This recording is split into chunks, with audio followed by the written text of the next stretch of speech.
Oke.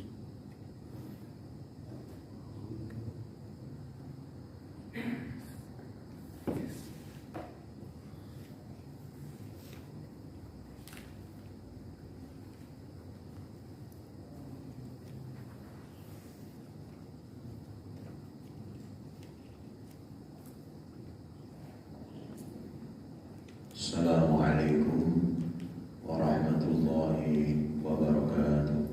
Waalaikumsalam. Alhamdulillahi rabbil alamin.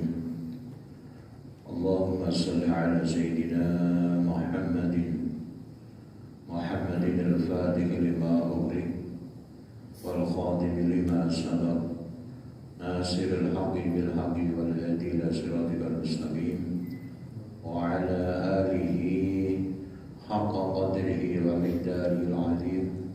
La haula wa la quwwata illa billahil aliyyil azim. Amma ba'd. Jamaah yang dimuliakan Allah Subhanahu wa taala. Pertama, mari kita panjatkan puja puji syukur kita kehadirat Allah Subhanahu wa taala, yang mana pada kesempatan pagi hari ini kita masih diberi kesempatan, kesehatan, hidayah, rahmat, taufik serta inayahnya, sehingga kita masih bisa bersama-sama niat Bismillahirrahmanirrahim menghilangkan kebodohan kita, tambah syiar, tambah makmur, tambah ramai agama kita, yaitu agama Islam. Salatullah wa salamuhu semoga tetap tercurahkan kepada junjungan kita Nabi Agung Muhammad sallallahu alaihi wasallam, satu-satunya Rasul, satu-satunya utusan yang bisa memberikan syafaat, terutama syafaatul uzma besok di yaumul qiyamah. Dan semoga kita semua termasuk jutaan umat beliau yang diberikan syafaat besok di hari kiamat. Amin amin ya rabbal alamin. Qala al-musannifu rahimahullahu ta'ala wa nafa'ana bihi wa bi ulumihi fid dharain amin. Bismillahirrahmanirrahim. Faslun ay hadha faslun fi bayani ma yukhramu isti'maluhu minal awani wa ma yajuzu, ay walau ma'al karaha. Wal awani jamu aniyatin wa hiya jamu ina'in, fa awani jamul jam'i. Wa bada'a bil awwali fa qala wa la yajuzu fi ghairi daruratin li rajulin aw imra'atin isti'malu syai'in ay walau qalilan aw saghiran min awani adh-dhahabi wal fiddah la fi uklin wala fi syurbin, wa illam yu'laf al-istimal ka'an kabbaha ala a'laha wasta'mala asfalaha. Bismillahirrahmanirrahim. Pada kesempatan kali ini akan menerangkan tentang yukhramu istimaluhu minal awani wa ma yajuzu, menerangkan tentang diperbolehkannya kita pakai wadah dan tidak diperbolehkannya kita pakai wadah. Tidak diperbolehkannya di sini adalah kita haram pakai wadah dan kita boleh pakai wadah. Wa bada bil awwal faqala wa la yajuzu fi ghairi daruratin li rajulin aw imra'atin istimalu syai'in min awani adh-dhahabi wal fiddah. Yang pertama, kita akan jelaskan bahwa tidak diperbolehkan bagi laki-laki dan perempuan menggunakan apapun wadah yang terbuat dari emas dan perak. Haram hukumnya bagi laki dan perempuan menggunakan wadah yang terbuat dari emas dan perak, walau qalilan aw saghiran, sekalipun itu sedikit atau wadahnya itu wadah yang kecil, itu tidak diperbolehkan.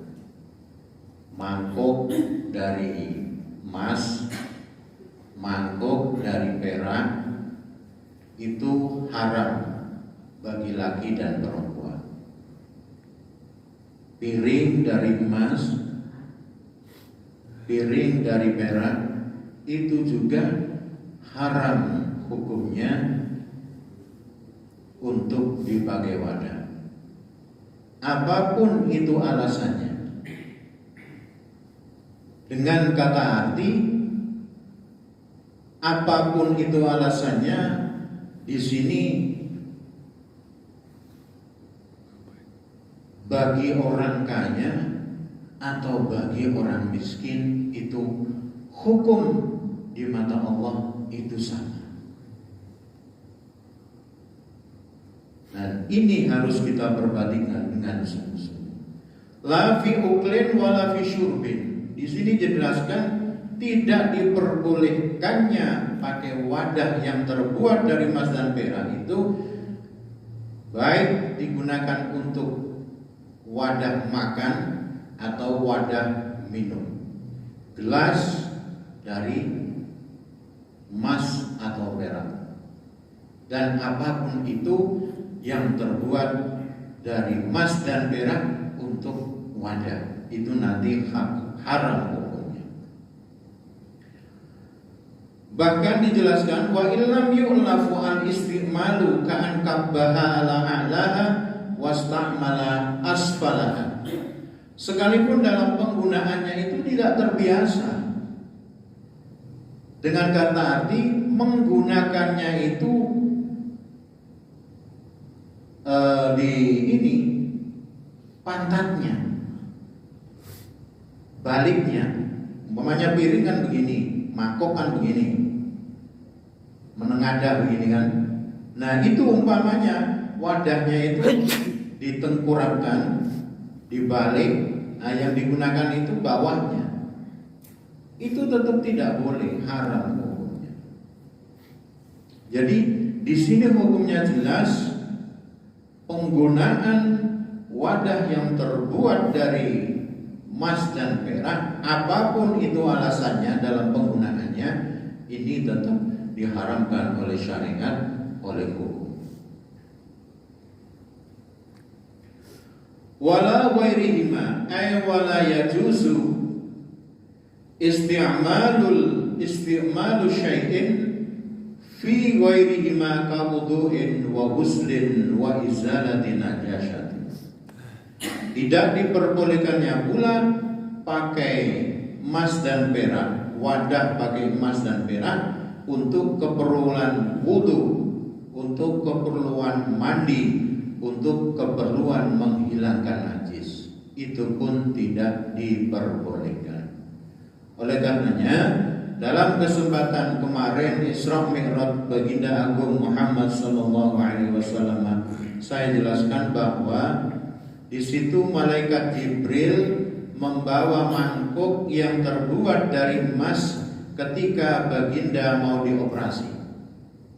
Di situ dijawab jelas oleh para ulama bahwa pada kesempatan itu Baginda Nabi belum hijrah ke kota Madinah dan masih di kota Makkah. Kesempatan hukum menggunakan wadah hukumnya haram itu setelah Baginda Nabi hijrah ke Madinatul Munawwarah. Ada alasan lain yang mengatakan bahwa ini istimewa bagi Baginda Nabi Muhammad sallallahu alaihi wasallam dan tidak bisa ditiru oleh umatnya dan tidak bisa ditiru oleh orang lain. Keistimewaan bagi baginda Nabi Muhammad sallallahu alaihi wasallam. Wa kama yahrumu isti'malu ma dzukira ay min awadi dzahabi wal fiddah yahrumu ittikhadhu ayatinahu min ghairi isti'malin fil asal. Dalam qaul yang lebih asal dijelaskan bahwa haram pula hukumnya menggunakan wadah-wadah yang terbuat dari emas dan perak. Yuhramu ittikhadhuhu, haram pula menyimpannya. Menyimpan wadah emas dan perak itu juga haram hukumnya. Umpama kita buat kenang-kenangan atau buat hiasan umpamanya dalam bufet kita, dalam almari kita,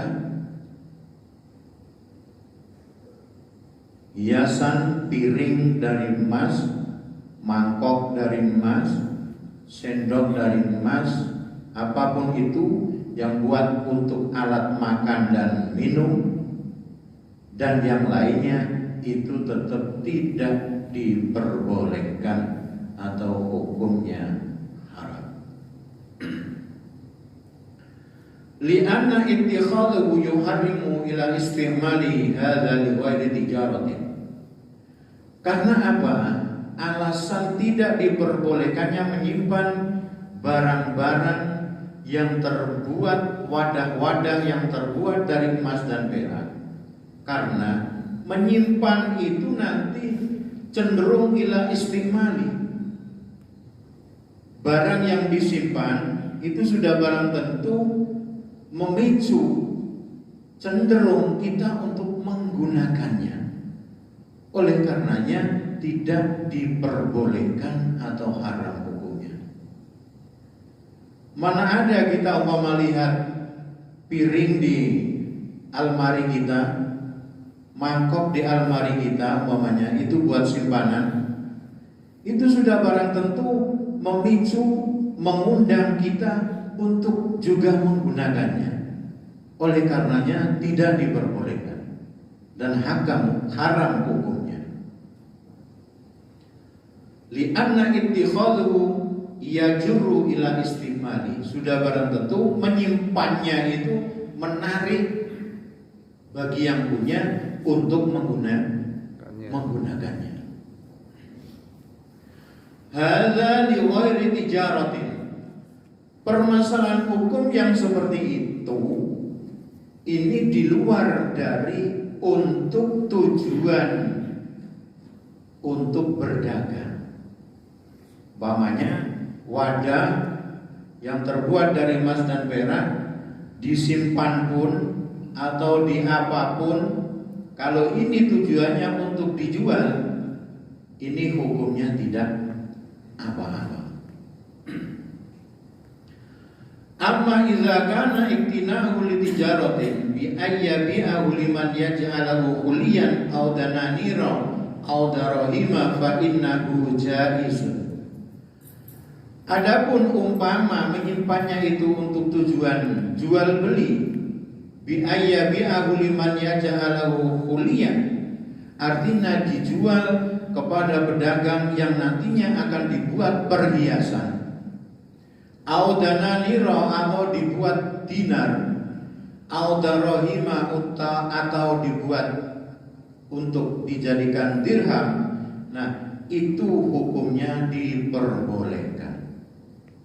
Jadi umpama kita punya wadah, menyimpan wadah, itu boleh asalkan tujuannya untuk dijual lagi, untuk dijual belikan. Itu boleh dijual belikan kepada orang yang ahli emas atau perak, yang nantinya akan dibuat perhiasan, dibuat dinar atau dibuat dirham.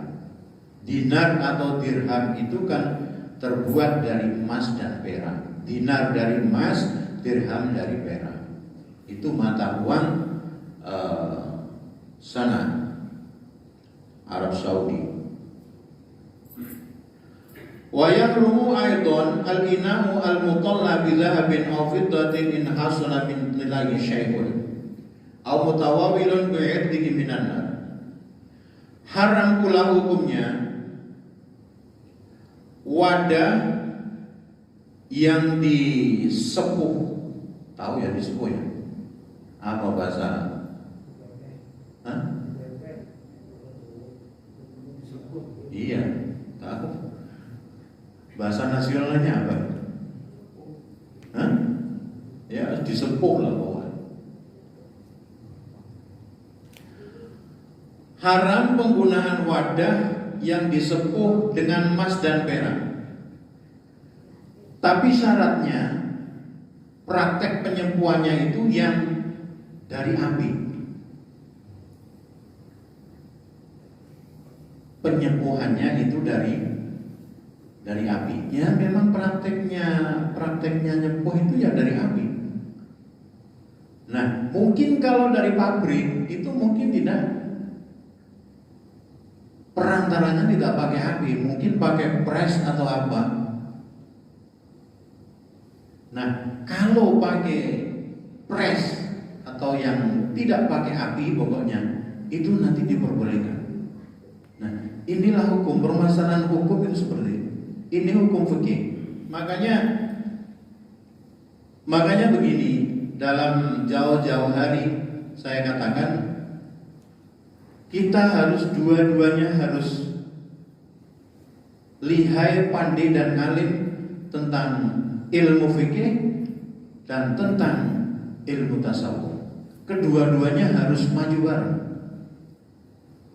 Kalau kita hanya tahu ilmu fikih, itu nanti kebanyakan ulama mengatakan fasik hukumnya kalau tidak tahu ilmu tasawuf. Hanya tahu ilmu tasawuf, tak pernah belajar fikih, ya tahunya hanya zikir dan zikir. Tak tahu tentang permasalahan hukum-hukum Allah Subhanahu wa ta'ala. Dan kalau yang dipilih itu hanya ilmu tasawuf, karena ini hukumnya zindik, kafir zindik. Makanya kedua-duanya harus bareng semua, harus saling semua. Ilmu fikih ya kita pelajari, ilmu tasawuf ya kita pelajari. Makanya kalau salah satu itu tidak dipelajari, ini jadinya pincang, tidak sesuai. Yang tasawuf tahunya hanya baca tasbih, baca tahmid, baca takbir, tak tahu tentang ini hukumnya halal, tak tahu tentang ini hukumnya haram. Tidak akan tahu semua. Dan ini tidak diperbolehkan oleh baginda Nabi dan para sahabat. Karena itu pernah kejadian pada zaman baginda Nabi. Taunya itu doa,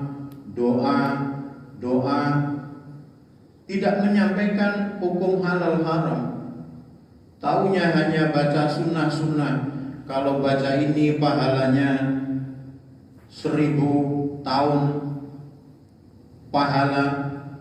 Kalau baca itu nanti pahalanya berapa ratus tahun. Nah, ini yang tidak mendidik kepada masyarakat kita. Yang mendidik kepada masyarakat kita adalah kita tahu dan kita sampaikan tentang aturan-aturan ilmu syariah atau ilmu fikih. May yuridillahu bihi khairan yufaqihu fiddin. Nah, dikatakan yufaqihu fiddin, ilmu fikih, dan itu jelas bukan ilmu yang lain. Jadi saya ulangi lagi, wa yahrumu aidan al-inahu al-muqalla bi dhabin aw fiddatin in hasala min tilai syai'un bi irdihi minan nar. Fa in lam yahsul minhu syai'un bi irdi 'ala nar lam yahrum. Jadi wadah-wadah yang disepuh dengan emas dan perak, apabila itu prakteknya dengan pakai api, maka hukumnya haram. Kalau lewat tidak pakai api, pakai apalah situ, pres atau apa di situ, nanti hukumnya diperbolehkan.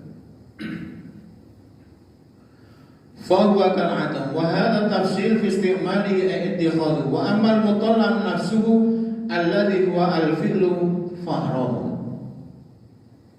Dan ini yang perlu kita perhatikan pula, bahwa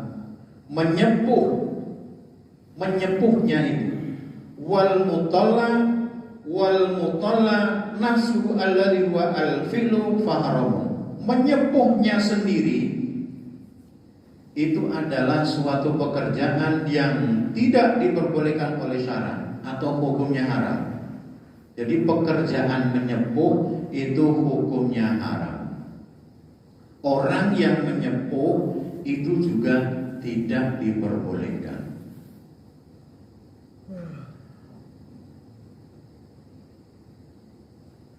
Wa kadzalika daf'ul ujra 'alaihi wa akhdhuha. Begitu pula hukumnya haram adalah memberi upah dan meminta upah. Jadi ada orang pekerjaannya menyepuhnya sendiri itu kan sudah tidak diperbolehkan. Nah, memberikan upah sudah selayaknya kita umpamanya perintah suatu pekerjaan memberikan upah. Memberikan upah atau dia yang pekerjaannya menyepuh meminta upah itu juga tidak diperbolehkan. Oleh karenanya, sudahlah kita jangan punya pekerjaan yang berhubungan dengan menyepuh. Menyepuhnya sudah tidak boleh, mengerjakannya, minta imbalan atau minta upah juga tidak boleh. Yang perintah memberikan upah juga tidak boleh. Ini sudah tidak bisa kita tawar-tawar lagi kalau seperti ini. Wala yahrumu ina'u dhahabi wal fiddah al-mutalla bi nuhasin masalan in hasala minhu syai'un bil irdi 'ala an-nar. Wala yahrumu ina'u dhahabi wal fiddah al-mutalla bi nuhasin masalan. Tidak haram hukumnya wadah yang terbuat dari emas dan perak yang disepuh dengan tembaga. Nah, ini urusan lain. Wadah yang terbuat dari emas dan perak yang disepuh dengan tembaga. Disepuh itu kan artinya mungkin ditutupin ya, dilapis. Nah, itu ibu-ibu paham kali. Nah, dilapis tembaga itu tidak boleh. Nah, itu nggak apa-apa. Jadi wadah yang terbuat dari emas dan perak ditutup umpamanya, dilapis, ini hukumnya tidak haram.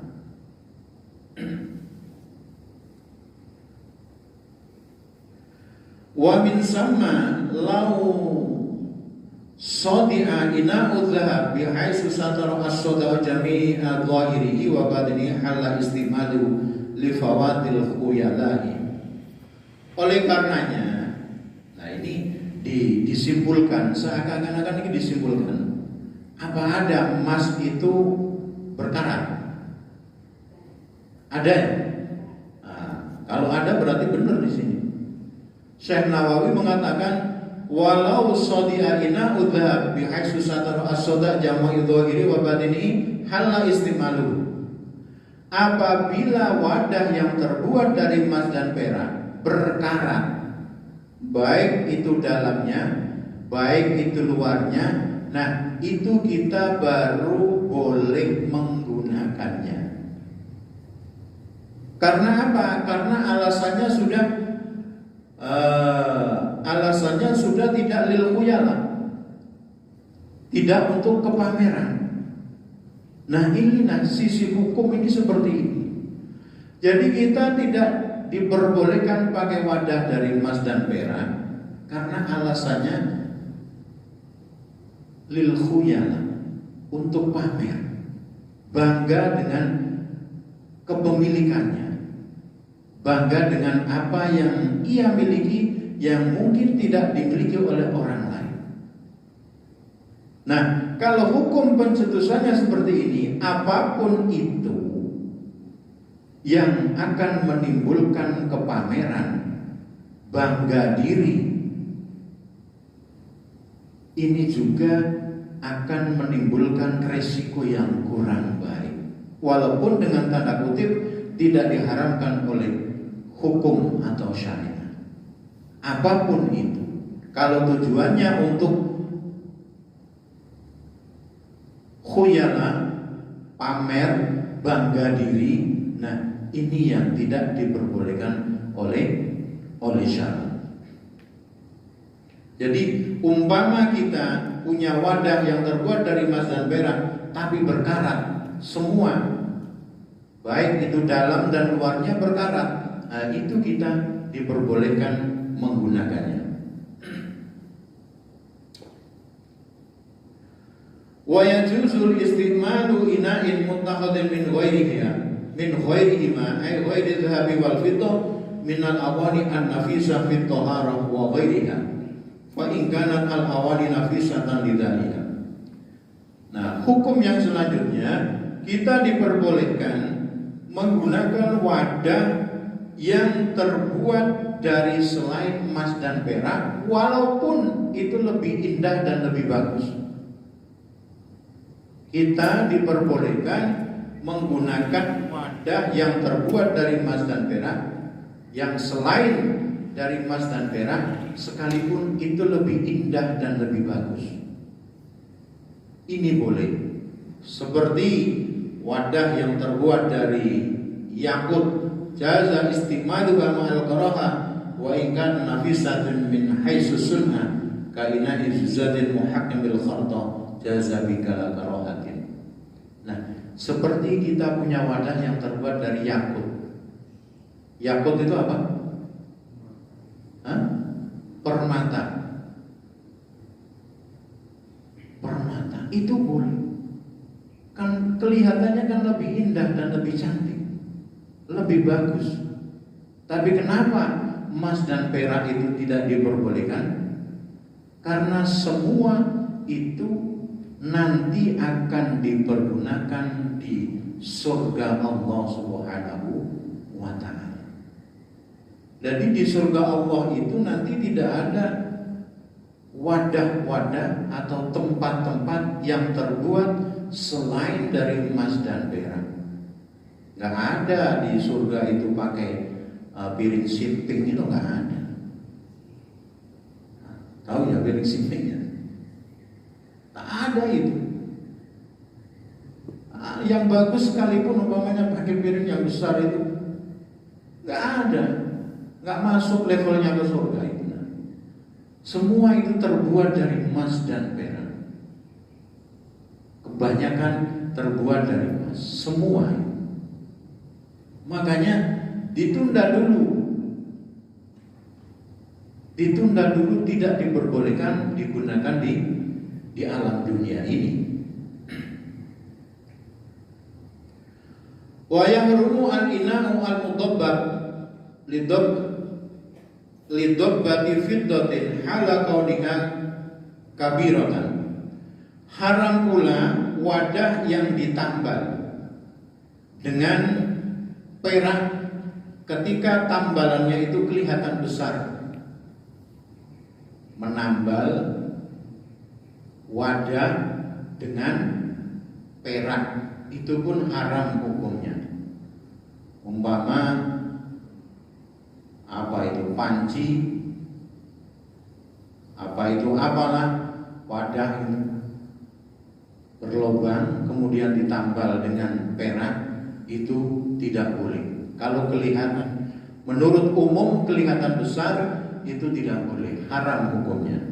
Beda kalau kecil tidak apa-apa. Kabiratan urfan ay fi urfin nasi maudu'atan li zinatin kullan aw ba'dan fa in kana tilka dhabah kabiratan li hajatin li ghairil islam jaza.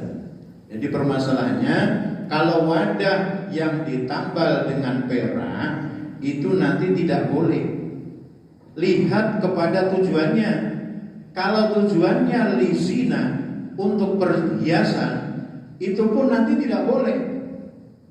Kalau tujuannya hanya sekedar untuk Islam, untuk memperbaiki, itu nanti yang boleh. Nah, perincian-perincian hukum yang seperti ini kita harus perhatikan dengan seksama. Jadi wadah yang ditambal dengan perak, kalau kelihatannya itu besar dan tujuannya itu lizina, untuk perhiasan supaya lebih bagus gitu, dipandang lebih enak, itu tidak boleh. Kalau kecil dan itu untuk kemaslahatan, umpamanya berlobang, nah ini yang diperbolehkan oleh syara, oleh agama kita.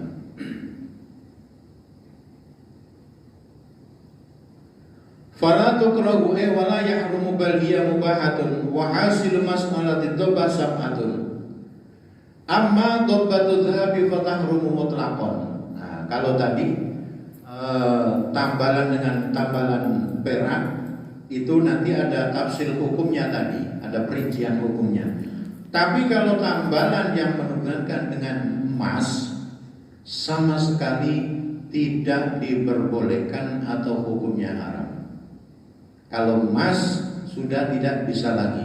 Kalau dalam najis itu ya seperti anjing dan babi wa akhwatuha dan saudaranya, saudara babi. Itu sudah tidak bisa diapa-apakan. Apapun itu alasannya, sama seperti emas.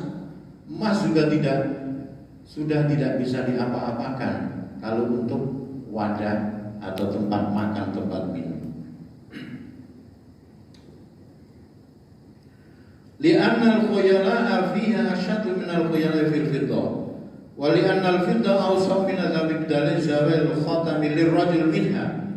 Karena apa? Karena dari sisi kepameran, dari sisi menggunakan wadah yang terbuat dari emas itu, sisi kepamerannya, wadah yang ditambal dengan emas itu sisi kepamerannya itu lebih gede dibandingkan perak. Oleh karenanya bidalil jawazil khatimi lirrajul, oleh karenanya dengan dalil bahwa bagi laki-laki boleh buat cincin yang terbuat dari perak. Laki boleh buat perhiasan khotam, cincin yang terbuat dari perak. Nah, kalau laki pakai emas, apapun itu alasannya, dikit, kecil, gede, dikit, banyak, tetap tidak kita perbolehkan, apapun itu alasannya. Makanya anak-anak muda sekarang kalau mohon maaf, kalau yang tidak Islam, kita tidak membahas tentang permasalahan hukum itu. Banyak orang-orang yang di luar sana pakai kalung emas, laki maksudnya, orang laki, anak laki-laki pakai kalung emas, bahkan pakai anting emas namanya. Nah itu sudahlah bagi mereka. Kalau bagi kita Muslim sama sekali bagi laki tidak diperbolehkan. Apapun itu alasannya, entah itu orang biasa, entah itu orang gede, entah itu ustadz, entah itu kiai, apapun alasannya, menurut syara, menurut fikih tidak diperbolehkan, haram hukumnya.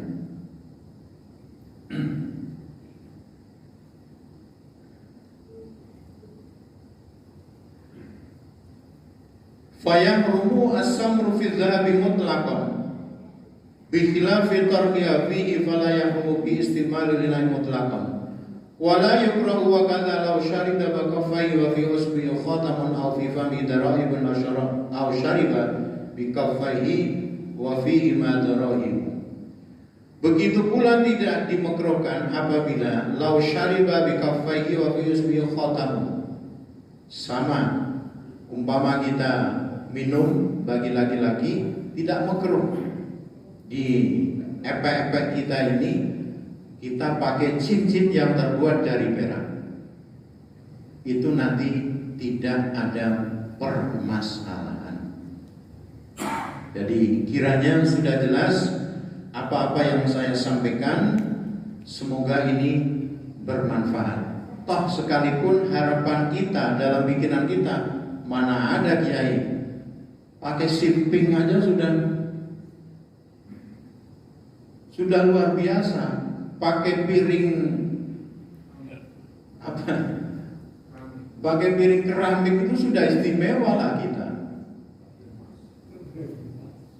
Yang terbuat dari emas. Mending ditukarkan sama apa? Beda dengan orang-orang kayak Raja Brunei, Kang Salman dan sebagainya itu.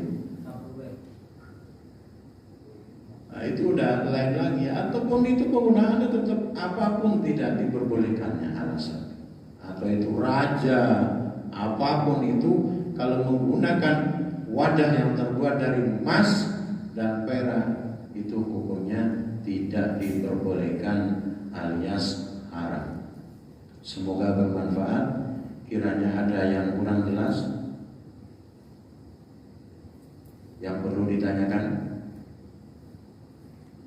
gak ada nih. Semoga bermanfaat. Kebenaran hanya milik Allah, kebodohan hanya datangnya dari diri kita sendiri. Kita akhiri dengan doa.